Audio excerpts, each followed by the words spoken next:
सा चमके हम स्कूल चले हम।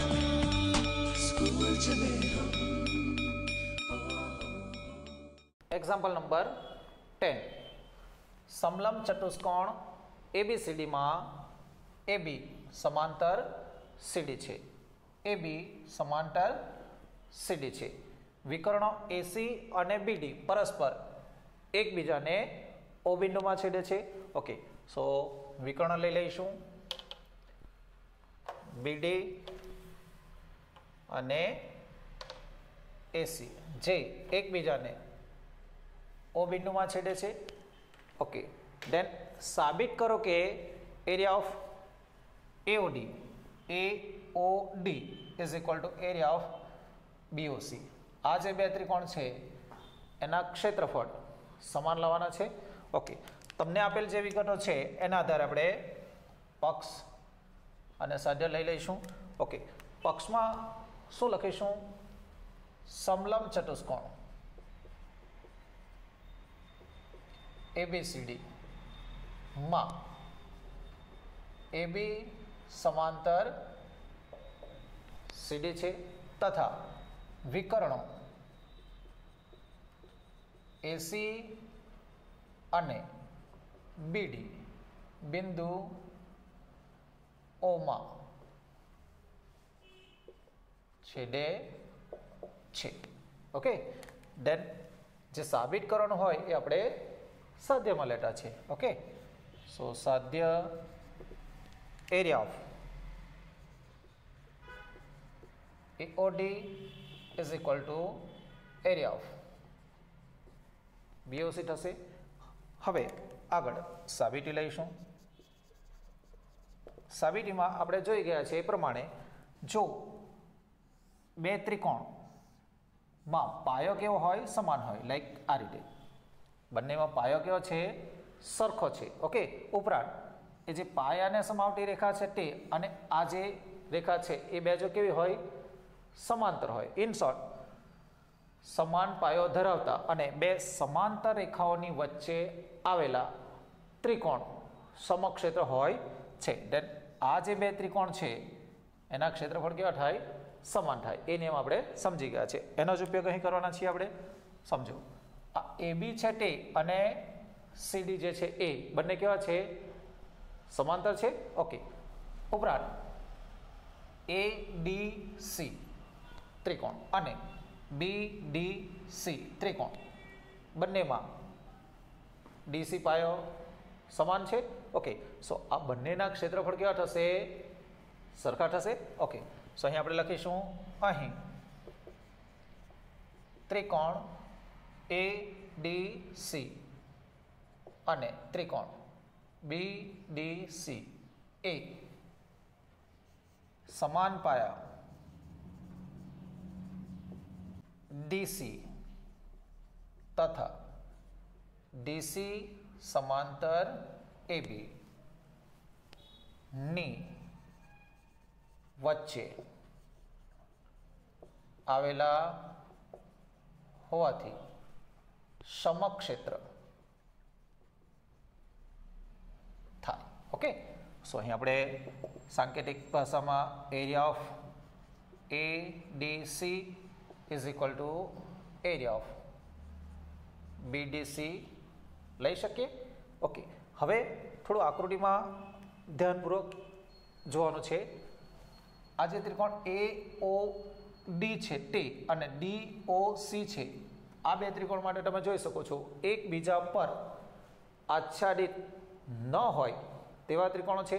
સો બંનેનો જો આપણે સરવાળો લઈએ તો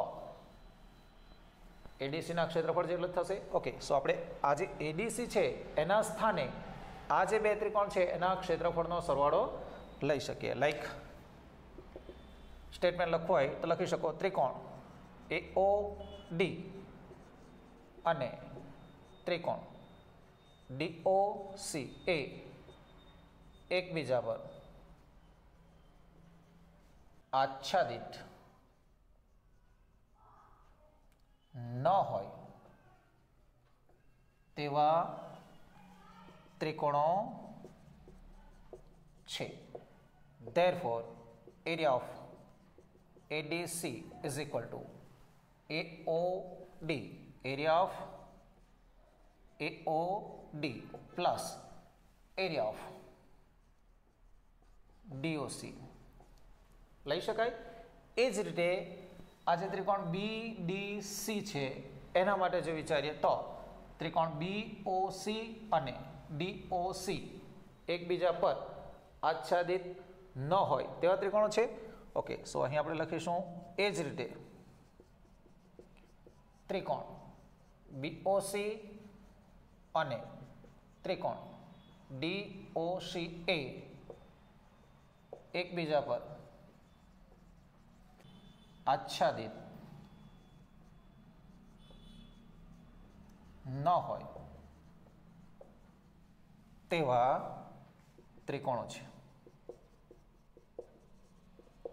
સો area of BDC is equal to area of BOC plus area of DOC. BOC and DOC લઈ શકીએ. ઓકે, તમે જે પરિણામો મેળવ્યા છે એને આપણે નંબર 1, 2 અને 3 આપી દઈશું. દેન આ જે 1, 2 અને 3 સમીકરણ છે એના આધારે તમે જોઈ શકો છો ADC જે છે એનું મૂલ્ય AOD અને DOC ના ક્ષેત્રફળ ના સરવાળા જેટલું છે. સો અહીં તમે લખી શકો સમીકરણ 1, 2 અને 3 પરથી ADC છે એના સ્થાને આપણે આ સ્ટેટમેન્ટ લઈ લઈશું. Area of AOD plus area of DOC is equal two BDC છે એના સ્થાને આપણે area of BOC plus area of DOC લઈ શકીએ. હવે તમે જોઈ શકો છો અહીં એરિયા ઓફ DOC છે, અહીં પણ એરિયા ઓફ DOC છે. સો બંને તરફ then area of AOD is equal to area of BOC મળી જશે અને આપણે એ જ પરિણામ મેળવવાનું છે. Area of AOD is equal to area of BOC. Simple છે. Right out. Example number 11. આપેલ આકૃતિમાં ABCDEF પંચકોણ છે. B માંથી AC ને સમાંતર દોરેલી રેખા DC ને F માં મળે છે. તો સાબિત કરો કે એરિયા ઓફ ACB ACB એટલે કે આ ત્રિકોણ અને area of ACF that means કે અહીંથી આપણને એક બાજુની જરૂર પડશે. આ જે બે ત્રિકોણ છે એના ક્ષેત્રફળ સમાન બતાવવાના છે. ઉપરાંત second one area of AEDF અને એરિયા ઓફ ABCDE બંનેના ક્ષેત્રફળ કેવા બતાવવાના છે? સમાન બતાવવાના છે. ઓકે, સો અહીં તમને આપેલ જે વિગતો છે એના આધારે સૌથી પહેલા આપણે પક્ષ લઈ લઈશું. અહીં ABCDE પંચકોણ છે. B માંથી AC ને સમાંતર દોરેલી રેખા DC ને F માં મળે છે. ક્લિયર? દેન સાધ્યની અંદર તમારે જે સાબિત કરવાનું હોય એ લખી દો. ફર્સ્ટ વન છે area of ACB is equal to area of ACF and second area of AEDF. અહીં ચતુષ્કોણ આપેલ છે અને અહીં એરિયા ઓફ ABCDE પંચકોણ આપેલ છે. ઓકે, સાબિતી જોઈશું.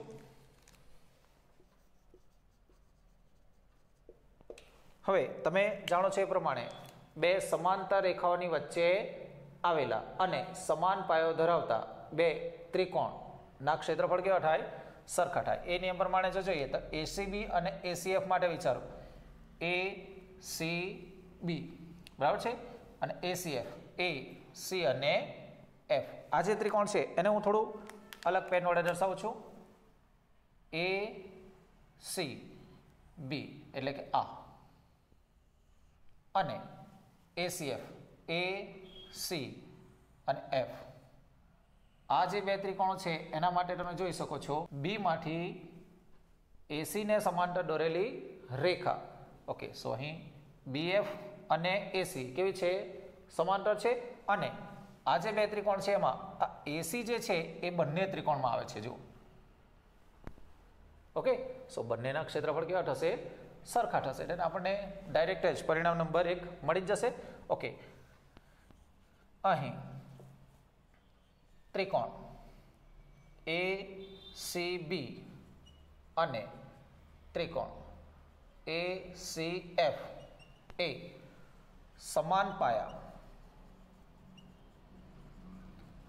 એસી તથા એસી સમાંતર બીએફ બે સમાંતર રેખાઓ ની વચ્ચે આવેલા હોવાથી સમક્ષેત્ર થાય. ક્લિયર? સો આપણે લખી શકીએ area of AC B is equal to area of AC F, જેને આપણે પરિણામ નંબર 1 આપી દઈશું. એસીબી એન્ડ એસીએફ બંને કેવા મળી જાય છે? સમાન મળી જાય છે. સિમ્પલ છે. ઓકે, હવે આકૃતિમાં તમે આ જે બે ત્રિકોણો છે એને કેવા બતાવ્યા છે? એકરૂપ બતાવ્યા છે. હવે તમારે જો બીજું પરિણામ મેળવવું હોય તો તમે જોઈ શકો છો એ ડીએફ, એ ડી અને એફ છે. ઓકે, સો તમે જે ત્રિકોણ મેળવ્યો છે એસીએફ ટી અને આજે એ ડીસી ચતુષ્કોણ છે એ બે પ્રદેશ માટે જો વિચારીએ તો એ એકબીજા પર આચ્છાદિત ન હોય તેવા પ્રદેશો છે. સો આ એ સી એફમાં એ ડીસી જો ઉમેરી દઈએ તો તમને એ ડીએફ મળી જશે. એ જ રીતે જો તમારે એ બી સી ડી ઈ મેળવવું હોય, એ બી સી ડી ઈ મેળવવું હોય તો આ જે એ સી બી ત્રિકોણ છે એમાં જો આ રેખાંકિત ભાગ છે એ જો ઉમેરીએ તો તમને ABCD E મળી જશે. ઓકે, સો આપણે શું કરીશું? સૌથી પહેલાં અહીં જે બે પ્રદેશો છે ત્રિકોણ ACB અને ચતુષ્કોણ AEDC એ એકબીજા પર આચ્છાદિત ન હોય તેવા પ્રદેશો છે. એ જ રીતે ત્રિકોણ ACF અને ચતુષ્કોણ AEDC એ પણ એકબીજા પર આચ્છાદિત ન હોય તેવા પ્રદેશો છે. હવે અહીં ઘણીવાર આ આચ્છાદિત શબ્દ વારંવાર આવે છે, સો એની સમજણ આપું. આચ્છાદિત ન હોય એટલે શું કે તમને કોઈ પણ આ રીતે આકૃતિ આપેલ હોય એમાં માની લો કે અહીંથી એક રેખાખંડ લઈ લઉં તો આ તરફનો ત્રિકોણ છે તે અને જમણી તરફનો ત્રિકોણ બરાબર છે, એ બે ત્રિકોણમાં કોઈ પણ ભાગ એકબીજામાં આવેલો નથી. ઇન શોર્ટ બંને અલગ અલગ પ્રદેશો. લાઈક કોઈ ત્રિકોણ તમને આમ આપેલો હોય અને બીજો ત્રિકોણ આ રીતે આપી દીધો હોય તો આ જે ભાગ છે એ શું છે? એકબીજામાં આચ્છાદિત ભાગ છે. ઓકે, સો આચ્છાદિત ન હોય એટલે એ જે બે આકૃતિ છે એમાં કોઈ પણ ભાગ એકબીજા પર ઓવરલેપિંગ થયેલો હોતો નથી. ઓકે, હવે સમજો કે જો આચ્છાદિત ન હોય તો આ જો બે ત્રિકોણના ક્ષેત્રફળનો સરવાળો લે તો આપણને શું મળી જાય? જે તે આકૃતિ અહીં ચતુષ્કોણ છે તો ચતુષ્કોણનું ક્ષેત્રફળ મળી જાય. ઓકે, સો અહીં ACB અને AEDC જો લઈએ, ACB અને સી જો લઈએ તો એ બી સી ડી ઈ મળી જાય. ઓકે, સો આપણને જે પરિણામ એક મળેલું છે તેમાં આપણે એરિયા ઓફ એસીબી છે એમાં એરિયા ઓફ એ ડીસી જો ઉમેરીએ તો આપણને જે જરૂરી પરિણામ છે એ મળી જશે. ઓકે, એ જ રીતે એરિયા ઓફ એસીએફ છે એમાં પણ અહીં જે પરિણામ ઉમેર્યું છે એ જ ઉમેરીશું. બંને તરફ સમાન જ કામ કરવું પડે. Area of A DC. Okay, then તમે જોઈ શકો છો એસીબી અને એઈડીસી, એસીબી અને એઈડીસી તો એ બી સી ડી ઈ મળી જશે. ઓકે, સો અહીં તમે area of A B C D E લઈ શકો. એ જ રીતે એસીએફ એ સી એફ એટલે કે આ ત્રિકોણ અને એમાં આ ચતુષ્કોણ જો ઉમેરો તો એ ઈ ડી એફ મળી જશે. ઓકે, સો અહીં એ ઈ ડી એફ લઈ લઈશું અને તમારે એ જ પરિણામ લાવવાનું છે. તમને માંગેલ પરિણામ થોડું અલ્ટરનેટ કરવું પડશે. Okay, so area of A D F બરાબર એ બી સી ડી ઈ થશે. Okay, right down.